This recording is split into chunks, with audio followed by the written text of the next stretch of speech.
All right. We are back right here on the Tariq Elite Radio Show.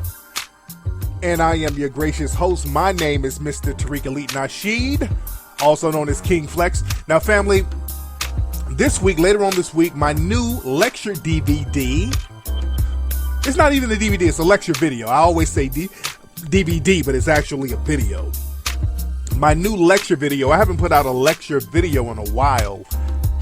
I think the last one was The Game Must Be In You, the one we recorded in Atlanta. I'm not sure. I have so many lectures. But this one, I haven't put out a lecture in a minute. But this one is a lot of good information in it. This one is called International Racism, live from London. So it's the lecture I did in London. That's going to be on sale. And we're going to have it on Vimeo, on the Vimeo website. And you can stream it on demand there. We'll have all that information later on this week, ladies and gentlemen. And if you're watching the show live on Ustream, you could see the actual cover for that lecture, the poster cover for that lecture. So that's coming up. And don't forget to get Hidden Colors 1, 2, and 3 at hiddenscolorsfilm.com if you don't have it already. Everybody should have it, and you should bubblate with it. Also, don't forget to go to TariqElite.com. We got some good sales going on, some discounts on some of the gear that's on there. I got some brand new shirts coming up next week. You guys will definitely want to get those. Now, let me see who we got on the phone. We got people calling already. What's up? Who's calling? It's Tony right here. What's up, Tariq? Hey, Tony, where you calling from? I'm calling out of D.C., man. Tony out of D.C. What's on your mind, fam? Hey, I was calling to commend you on how you handle Jesse V. Peterson. I learned a lot, and I articulate myself and keep my cool. Yes. And also, I was wondering, like, I've been watching all your old videos. You said you went out L.A. when you was, like, young, 17. So I was wondering what you do to stay focused to get to where you at now. Well, you know, I tried to get focused, and that was my thing. I had to learn to stay focused because I was into so much shit out here. But the great thing is I was a young person, and I didn't have too many responsibilities at the time, so I could be a little reckless. And fortunately, at that time, the war that's on us now, it wasn't as strenuous as it was then. Right now, the shit that we did back in the day, we would get life sentences for today because they've tightened up the laws. They've created all-in laws and gang injunctions and all types of crazy shit now. So they're catching black people at a very young age. So naturally, at young ages, people in general, they make mistakes. And we made a lot of mistakes, and I made a lot of mistakes as a youngster.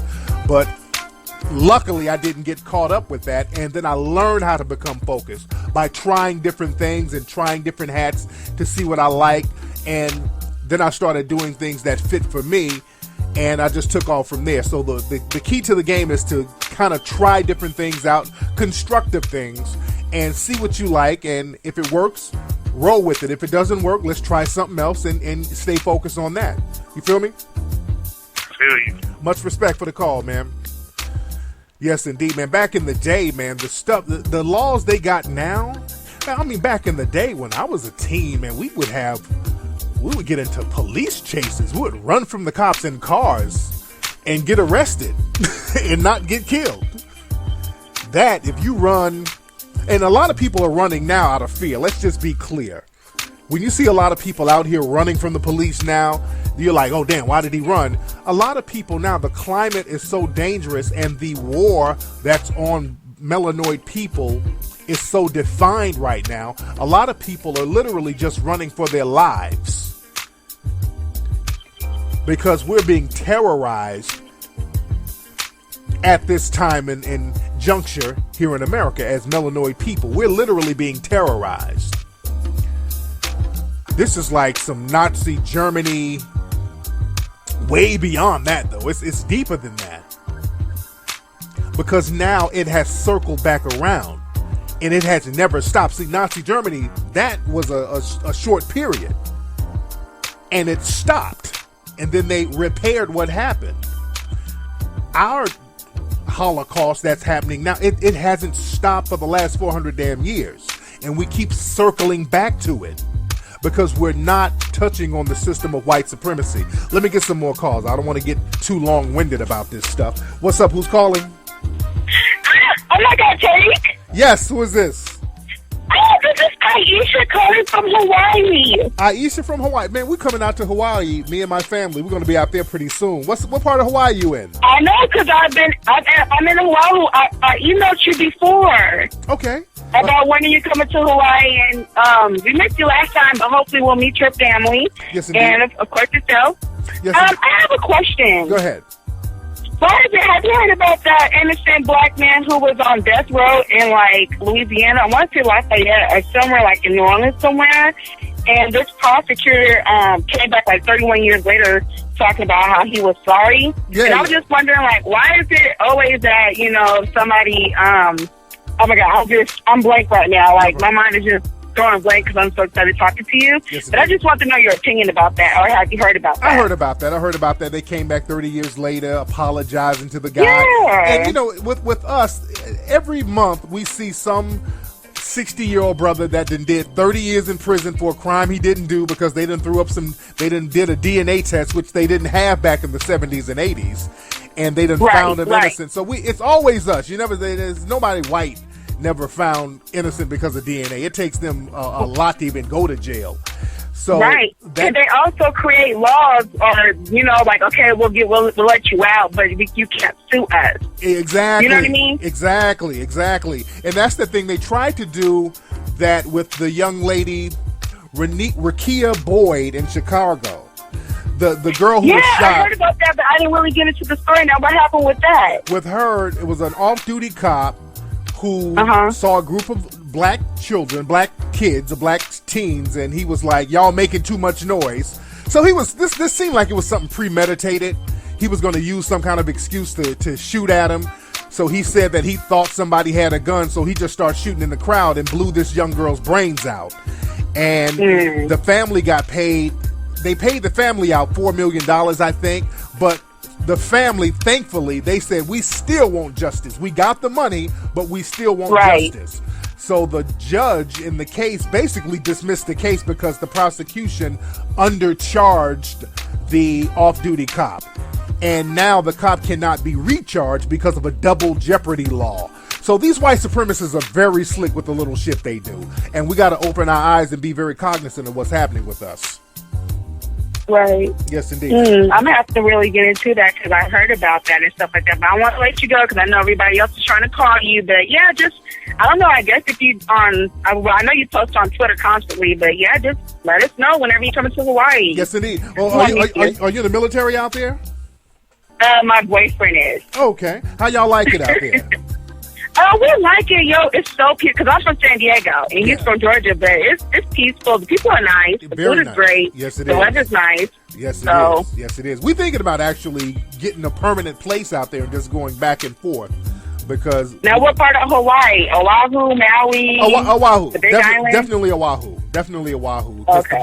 Ain't nothing in Maui. You know, it's beautiful, but ain't really nothing popping out there.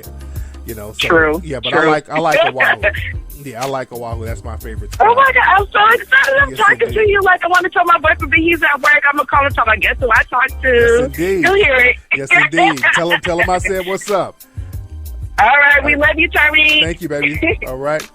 But yeah, like I was saying about our sister Rakia, man, that judge in that case, I forgot what the judge's name. I think it's, what is his name? We put his name on the melanoidnation.org website.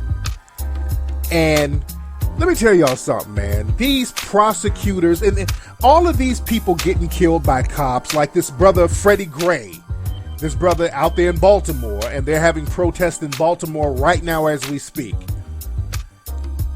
You know, the cops took him into custody and he ended up with his spine broken or something like that, and then he died in the hospital. So, I mean, this is just straight out genocidal warfare. And we gotta stop letting the white supremacists define what this is all about. See, they try to make it into an issue with the cops. And then they start talking about police reform and we need to give the cops more money for training, for sensitivity and all. That's a con game, man. This is not about cops. This is not about the police. This is about systematic white supremacy, because even if you arrest a cop, now you got these white supremacist prosecutors who half-ass try these cases. Then you have the white supremacist judge that dismissed the case, just like they did in Chicago. The judge went in and just dismissed the whole case. Now this cop the cop didn't even have to put on a defense. So that set a crazy precedent now that white supremacists who are race soldiers, because that's what we have to look at them as, they can start slaughtering us without even having a defense at this point. And it's a weekly thing now that unarmed black people are getting slaughtered by these race soldiers. And we're going to have to start using the term, just like our brother Neely Fuller said, these people are race soldiers. These are not police officers. These are race soldiers pretending to be police officers, because being a police officer is not a bad thing in theory. Being a police officer in and of itself is not a bad thing, but these people are race soldiers. So black folks are going to have to understand and psychologically and physically get your shit together for this war that's being waged on us. There's no race war coming, and I did a show about this. We're already in it. And these people are posing as race soldiers.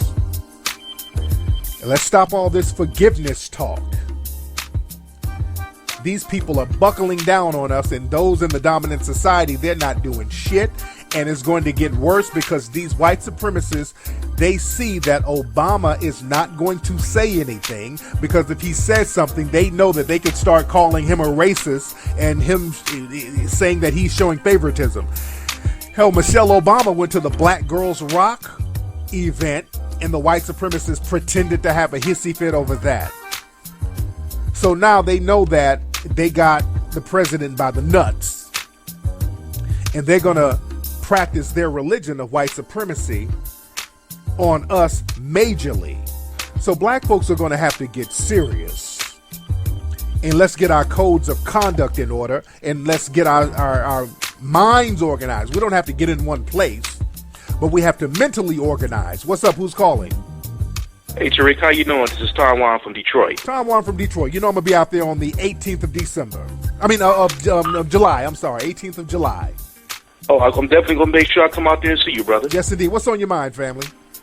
Yeah, I just wondered, have you noticed the article that's trending on Facebook about black women only being submissive to white men? I just want to know what your thoughts on that. What was the whole gist of that article? I heard about it, and a couple of people sent it to me. I just didn't get a chance to read it. What was the gist of that article?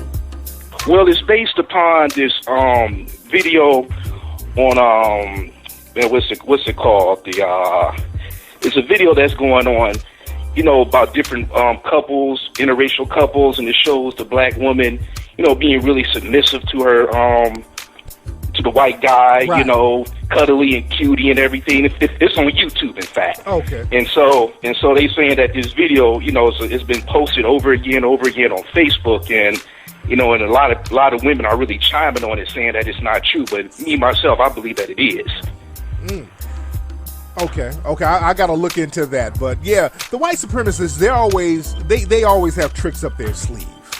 And now the game that they're running is that, okay, well, if you just date other people besides other black folks, you'll be fine. So black guys, if you get you a Kim Kardashian, you'll be fine. White supremacy won't affect you.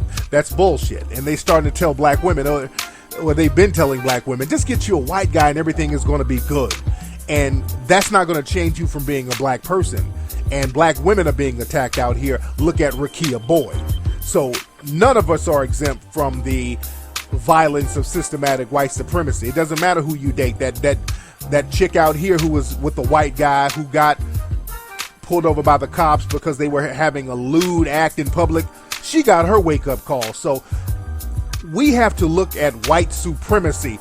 I don't care how much white dick you have in your mouth, you're not going to suck out white supremacy. Brothers, I don't care how much white cooch you're licking out there, you're not going to lick away the white supremacy. So we're going to have to start getting a code of conduct and get serious about what we need to do out here. You feel me? Yeah, I agree with you, brother. Yeah, definitely. Much respect, sure. family. just because you're having sex with a person in white society, that's not going to stop them from practicing white supremacy, family. I'm sorry. And I talked about this on my Ustream. A lot of black people get confused when they have sex with white people. And there's nothing wrong with interracial dating. I don't see anything wrong with that. You love who you love. There's some attractive white people out there. That's fine. Sometimes y'all just date a motherfucker because they're white. They don't even have to be attractive. But I'm saying, if you see somebody who's attractive, you like them, you're attracted to them. I mean, you have whatever feelings you have. But my thing is, black folks usually get confused when a white person is having sex with them. White folks, they don't get confused. They are very focused. They can have sex with you and go back and practice white supremacy like it's nothing. They did on the plantations. So they're not confused to the game. But black folks, y'all get some white ass. You talk to a nigga who done had a white chick, he can be all rah-rah and all this old shit, but after he got some white ass, you talk to him like, hey man, what's going on with you, Dante? Hey man, yeah, I'm about to move to the Netherlands. Like, what? What the fuck? Yeah man, me and Becky, we got something real serious going on. I've been dating her for about 3 weeks, and man, I just want to spend my life with her. I'm like, all right, niggas. So niggas, you'll change your life over some white ass. And sisters too, y'all start, a white dude bat his eyes at you, you get to bed winching. So we got to stop being confused about white supremacy when you have sex with people in the dominant society. Let's see who we got on the phone here. What's up? Who's calling? What's going on, Tariq? This James, man. What's up, James? How you doing, fam? I'm doing good, man. How about you? I'm good. What's on your mind, James? Where you calling from, by the way, James? I'm calling from Jacksonville, but I'm calling about something that I seen on Stroll Past Illinois Nation the other day, man, about the sundown town of Live Oak, Florida. Yes. Well, I came in, I called in, man, to chop it up with you on it, because we actually have a business in Live Oak. Oh, damn. We done had a business in Live Oak. It's on a farm. We got a pallet business out there for the past, I want to say about 17 years now. You and your family, or you and who? Me and my family. We had my father. He got together with some brothers in the FOI. Okay. And instead of being in there about that talk, like you say, they came together and they did something. So I'm one of the first generation of the junior fruit who came up in that, and That's good. Was a part of building something and doing something. But in that town, man, we know what it is and up in there. But I kind of grew up with a code of conduct already, so I can move in that town and I can get respect, and but I ain't ignorant of the fact. You know what I'm saying? Absolutely. I know they want to get me just as much as they want to get anybody else. Absolutely. So you did you live down there, or you just did business down there? Both. I got a house out there too. So wow. the cost of living is cheap, and we got like almost 100 acres out there, man. So I do business out there and I live out there, man. So I travel all over. I got my own telecommunications service business. So that's cool. So on the farm, now what do y'all sell on the farm, or what do y'all harvest on the farm, by the way? We done sold greens. We mainly do the greens and the okra and the peas and stuff like that, but mainly out there on the farm, man, we got our pallet business, and that's kind of our bread and butter. The pallet? You know what pallets are, don't you? You mean, what's that? It's like a wood product that you got to ship everything out on. Pallets. Right, pallet. Oh, okay, like that. That's what I thought. I'm like, okay, so y'all make pallets? Yeah, we got a pallet recycling business out there. Oh, okay, cool. We got that out there, and my brother, we got a little herd of cattle out there, so we double around getting our shit together. So when you know what I'm saying, you meet the right people, you want to you want to know your stuff. Absolutely. And so we got to chop up game, man. We got to chop up game. Oh yeah, man. So because we can possibly do some business. I've been looking for some brothers who are in the farming business, and I want to try to put something together, man. Definitely. Cool. Oh yeah, appreciate it, man. I'll email you. Email me, brother. Thank you for the call, brother. It's good stuff, man. I like to see brothers out there doing good things. I love to see brothers out there doing good things. You see, my brother they got their economy together. You see, now, Live Oak, that shit is racist as hell. And northern Florida is basically Southern Alabama. I mean, there's some racist shit that goes on out there. Because I used to live in Alabama, and I've been down to Florida before. They're assholes down there. In especially northern Florida. As a matter of fact, there is let me play y'all this video of this sheriff in Pensacola. There's a sheriff named David Morgan, and he's basically proven himself to be a white supremacist. Y'all know there was a case out there where it was a black man. He was an elderly black man in his own driveway. The white cops came and just shot the guy. They were like, oh, we thought he had a weapon. They just came up in the guy's driveway and shot him. The guy was like 60-something years old, black guy. And the sheriff, instead of the police coming out saying, hey, you know, we messed up or whatever, the sheriff just doubled down on his white supremacy. The sheriff put out a video giving his opinions on black folks. Let me play y'all this, man. Let me turn my Mackin' music off.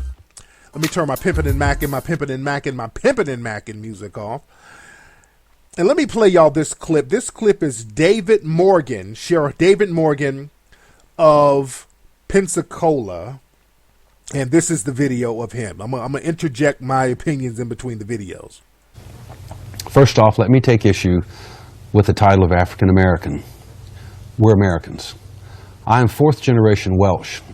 I or my family do not pretend, nor do we say we are Welsh American. We are Americans. I was not born in Wales, and the blacks that currently reside in the United States of America are not from Africa. Okay, now that he just started off with the video with that bullshit. I mean, he just ran out the gates with it. And this just shows how bold these white supremacists are right now. These little white supremacist race soldiers are bold as shit right now. They've been waiting for this day where they can just be open with their little bullshit white supremacist views. And this is a sheriff, an active sheriff on a police force in Florida right now, making videos like that. He's on video, his name, got his badge and his uniform, not hiding shit. They've been waiting to get back to that old Bull Connor. Y'all remember Bull Connor from the 1960s, those proud white supremacists. They're tired of using the code words. They want to go back to the old school. Hold on. Americans. I am fourth generation Welsh. I or my family do not pretend, nor do we say we are Welsh American. We are Americans. I was not born in Wales, and the blacks that currently reside in the United States of America are not from Africa. Those sorts of terms that society has come to use are divisive in nature. Okay, let me stop this white supremacist. Whenever they say that, this is why I would love to debate any of these white supremacists. They put their coons so I can debate the coons, but I want to debate them. They'll hide. They don't want nobody to debate them and rebuke and rebut this bullshit that they're saying. This whole thing about, well, how come black people call themselves African Americans as if we don't want to be Americans?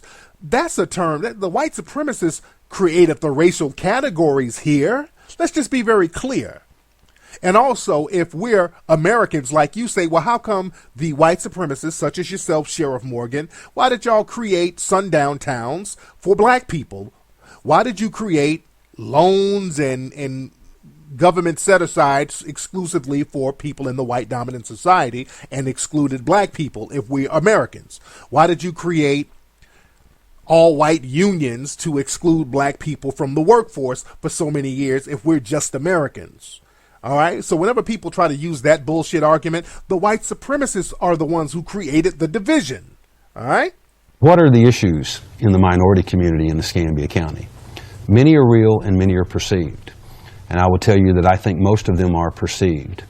And here's why. Again, let's go back to the history of our nation and where we currently are today. Not that many years ago, the thought of electing an African American president would have been unthinkable in the United States of America. And I would remind black Americans that you are a little less than 13% of the entire population of the United States. Less than 13%.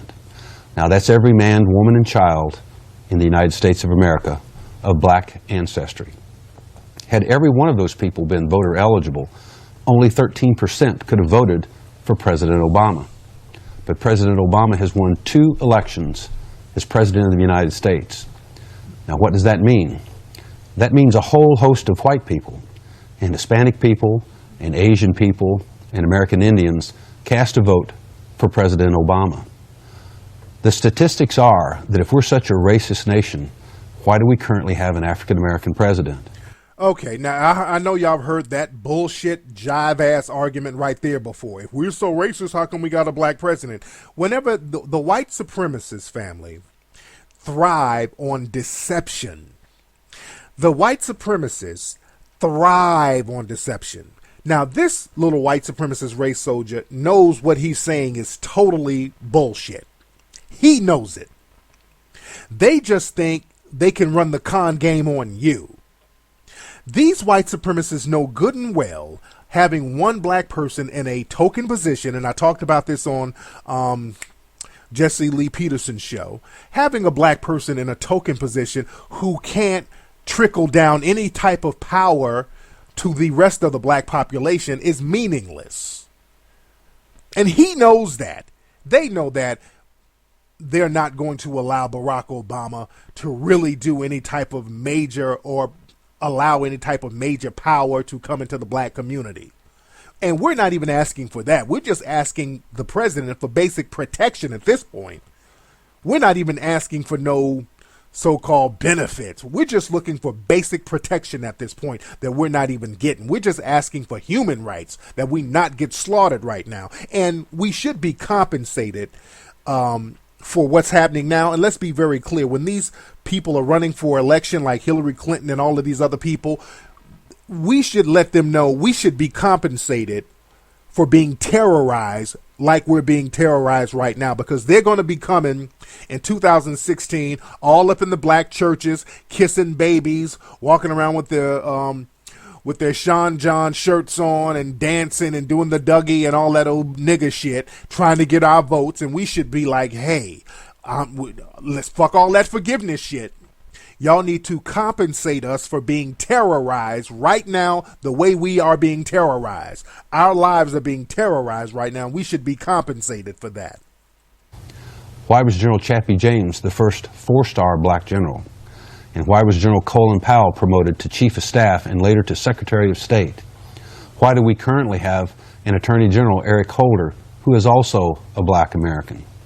So I would tell you statistically, anyone that makes an argument that the United States of America is a racist nation is focusing on specific instances of where we may have had problems with race relations, but it certainly does not paint any organization or any individual or any nation as racist. Okay, what problems?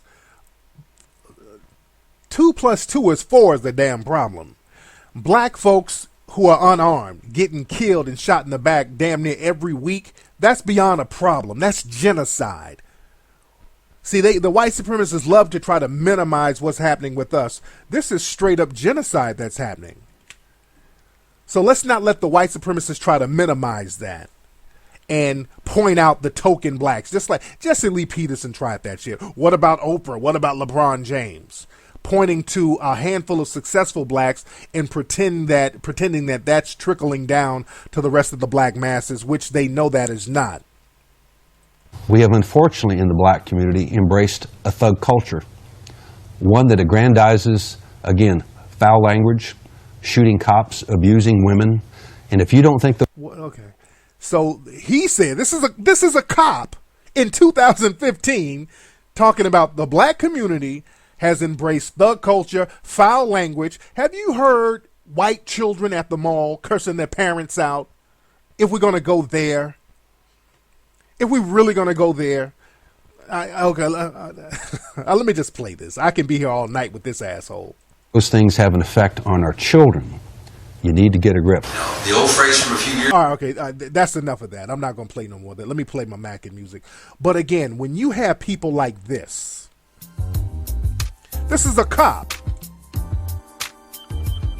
This is an active cop right now, 2015, making videos like that. And we have police officers all around the country sending emails to each other, making these racist comments about black people all around the country. So we have proof that these people have racism on their mind. And the proof is also that all these black people are being targeted by these cops, who are really race soldiers. So black people, we have to really look at the situation and understand that we have race soldiers out here. That guy who was talking, that's a race soldier. And we're going to have to act like we're in war. All this forgiveness stuff, cut that forgiveness shit out. The older, and I'm talking to my young black folks, the older black folks, they've let you down. Unfortunately, they've been compromised. So I'm really making an appeal to the younger black folks. We got to see what's popping and wake up and understand that these are race soldiers. We're going to have to get our money game together. We got to get our code game together. We have to get our psychological game together. Again, the minute somebody white waves their ass in your face, you start tripping out, that shit is done. That shit is done. You're going to have to stay focused. Don't let that white coochie get you off your focus, because these people are going to still practice white supremacy when they get through getting out that bed with you. And our spiritual system should be melanoid empowerment. That's the only religion we need to be focused on. That is our religion, melanoid empowerment. Because the thing is, in the dominant society, when they've been done wrong, you're going to pay for it. They don't give a damn how long ago it was. See, we're told racism was something in the past. We've had problems with racism, but things are getting better. We need to be compensated for all this stuff. And we need to be in a position where we could demand compensation. And you do that by getting your economic game together. You do that by creating a system where you can reward or deprive. See, we're in a situation where we can't reward or deprive anybody of anything, because black people are scared as shit right now. That's another thing. That scared shit is going to have to go. We're going to have to start getting bold, because the more scared and the more apologetic we are, the more bold the white supremacists are getting. And let me tell you something, man. And I talked about this before. I just saw another story of another Nazi soldier. Now, he wasn't even a soldier. This was a bookkeeper in Auschwitz. This guy wasn't even a soldier. This guy, he was a bookkeeper who basically kept track of the people who were getting put in the gas chambers. He didn't kill anybody. He didn't force any. He was just there keeping the books. He had to basically do a census and find out how much money and jewelry people had. They found him. His ass is in court now. He's in jail. I think he's in jail or he in court. They about to lock his ass up. He's 93 years old. And again, people like that, those old Nazi bookkeepers and soldiers, they were saying, well, we were just doing our job. See, remember, during the time of the Holocaust in Germany, it was legal to do that. Just like now, it's legal for them to kill us and have this bullshit kangaroo court system that allows that. But these are war crimes. They're waging war on us. This is a war, family. We have to look at it as a war. And these are race soldiers. We gotta drill that in our heads. This is a race war. These are race soldiers. We're going to have to look at it like that, and we're going to have to start looking at white supremacy. Let's stop letting them deflect from that. They try to make it all about cop reform. Let's give the police more money. Let's stop falling for the con games. We're in a system of white supremacy. We're in war. Let's look at it like that. And also, family, when you get around these race soldiers, just like Khalid Muhammad said, all that trying to argue with the cops, let's cut that bullshit out. You're dealing with a race soldier.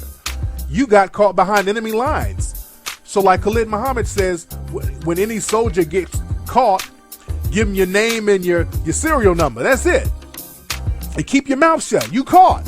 Give them your name and your serial number. Name, rank, and serial number. When you get caught behind enemy lines, name, rank, and serial number. And I've told people for the longest, when you deal with police, keep your goddamn mouth shut. Niggas want to talk and argue, and no. You get caught by the cops, keep your mouth shut. My name is such and such. Here's my driver's license number, and I'm going to remain silent. We're going to talk about a lot of that in Hidden Colors 4, family. We're going to talk about a lot of that in Hidden Colors 4. And also, you guys want to get my new lecture from London. I talk a lot about this stuff too. It's called International Racism. Now, that's going to be available. It's going to be on demand on Vimeo. Something new we're trying. On Vimeo. We're going to put it on Vimeo. You guys will be able to stream it. And it's going to be, I think it's going to be around $19. It's going to be less than a lot of my other pay-per-view specials. So you're going to be able to buy it or rent it. So you can stream it online. So that's something new we're trying. And that's going to be available later on this week. And I'll keep you guys posted on that. Y'all stay tuned to TariqRadio.com for more information and updates on that, family. Anyway, y'all, that's been today's episode of the Tariq Elite Show. Don't forget to join me in Philly July 5th, and I'm going to be in Detroit July 18th. Hopefully, I'm going to come to New York. We're looking to do New York. I want to check the Tribeca venue. They got a real nice venue there that'll hold my crowd in New York, and I want to do New York the second or third Saturday in July, possibly. Ola, if you're listening, I need you to call out there, Ola, and we're going to check on that. And also, I want to possibly do Atlanta in July, too. I need to find a nice-sized venue in Atlanta. All my Atlanta people, holler at me about the venues out there that we could possibly use that will hold around 1,000 people.